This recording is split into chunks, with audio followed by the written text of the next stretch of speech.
नमस्कार दोस्तों, मैं शिवम आज आप लोगों को एक कहानी सुनाने आया हूँ। अगर आप हेडफोन्स लगाकर ये कहानी सुने तो अच्छा होगा। कहानी का शीर्षक है कब्रिस्तान।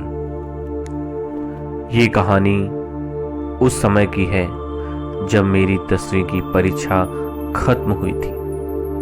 परीक्षा खत्म होते ही पिताजी ने घर बनवाने का निश्चय किया, क्योंकि किराए के मकान में रहकर उनका मन पक चुका था।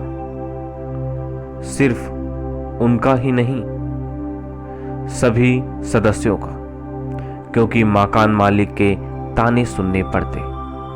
हर 6 महीने या साल में नया घर ढूंढना पड़ता। और उससे भी बड़ी बात, घर बनने के लिए पैसों का इंतजाम हो गया था, कुछ बीमा से और कुछ पिताजी को ऑफिस से लोन मिल गया था। घर बनने का काम शुरू हुआ। मैं दिन भर प्लाट में रहता और बड़ी मेहनत से काम करता। शाम को जब पिताजी ऑफिस से आ जाते तो मैं घर आ जाता। घर आकर नहाता और कुछ देर टीवी देखता। तब तक माँ खाना पका देती। मैं पिताजी को खाना दे आता। रोज ऐसा ही चलता। एक दिन मुझे खाना लेकर प्लाट जाना था। उस दिन काफ़ी ज़्यादा समय हो गया था, क्योंकि आज घर में मीट बना था और मैं भी टीवी पर प्रोग्राम देखने में व्यस्त था।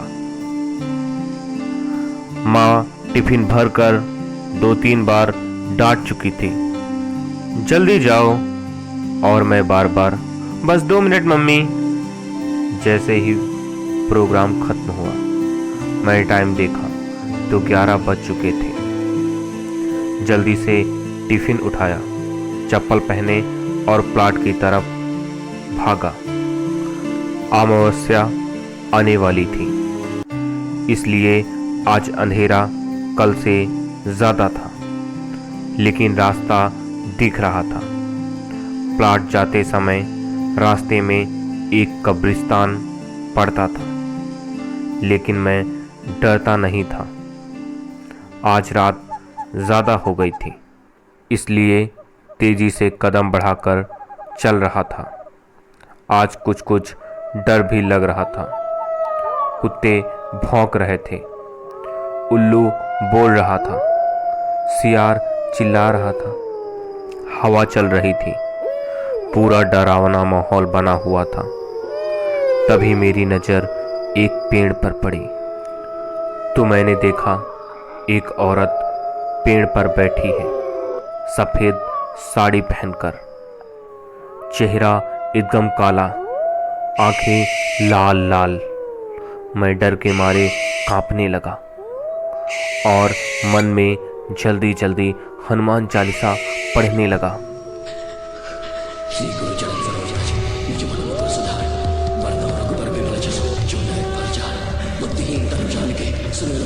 मैं इतना डर गया था कि मेरे कदम आगे बढ़ ही नहीं रहे थे। तभी मैंने एक आवाज़ सुनी, फिर पेड़ की तरफ देखा। वो औरत ताली बजा रही थी। मैंने धीरे से कदम उठाया और आगे रखा तो एक नई आवाज़ आई। मैं जैसे कदम रखता, फिर आवाज़ आती। मैं आंखें बंद किए चला जा रहा था। तभी अचानक मैं किसी चीज़ से टकरा गया और गिर पड़ा, तो मेरे हाथ से टिफिन भी छूट गया और एक कब्र के पास पहुंच गया। मैं और डरने लगा, क्योंकि मैंने सुन रखा था कि मीट भूतों को बहुत पसंद होता है। मेरे कुछ भी समझ में नहीं आ रहा था कि क्या करूं और मेरे साथ क्या हो रहा है। मैं धीरे से उठा और बिना पेड़ की तरफ देखे धीरे से टिफिन उठाई और प्लाट की तरफ चल दिया। अभी चलने पर कदमों से वैसी ही आवाज़ आ रही थी, लेकिन मैं तेज़ी से कदम बढ़ाए हुए चला जा रहा था। प्लाट पर पहुंच गया और पिताजी को देखते ही लिपट कर रोने लगा। सारी बात बताई तो पिताजी ने कहा, कोई बात नहीं, अब तो मैं हूं ना। मैं उनके बिस्तर में लेट गया और पता नहीं मुझे कब नींद आ गई। सुबह हुई। मैं पिताजी के साथ घर की तरफ चल पड़ा। कब्र के पास पहुंचकर बताया, पापा इसी पेड़ में चुड़ैल बैठी थी और ऊपर देखा। ये तो बोरी थी जो शायद मेरे ही घर से उड़कर आई थी, और वो काला चेहरा एक पेड़ में फंसी हुई पतंग थी जिसमें लाल रंग की 2 डिजाइन बनी हुई थी जिन्हें मैं आंखें समझ रहा था।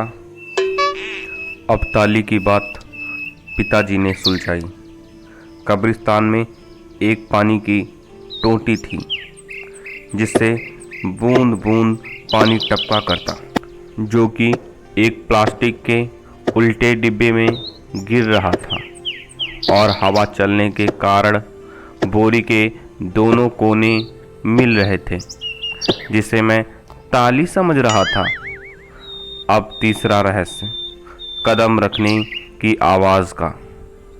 वो थी जमीन पर पड़े महुआ के सूखे पत्तों की आवाज़ जिस पर कदम रखने पर आ रही थी। तभी मेरी नज़र उस पत्थर पर भी पड़ी जिससे मैं टकरा कर गिरा था। मेरे डरने का एक और कारण मुझे समझ में आया। कल शाम को मैंने एक चुड़ैल की मूवी भी देखी थी, जिसके कारण मेरा चीज़ें देखने का नज़रिया ही बदल गया था। कहानी यहीं तक थी। पूरी कहानी सुनने के लिए धन्यवाद।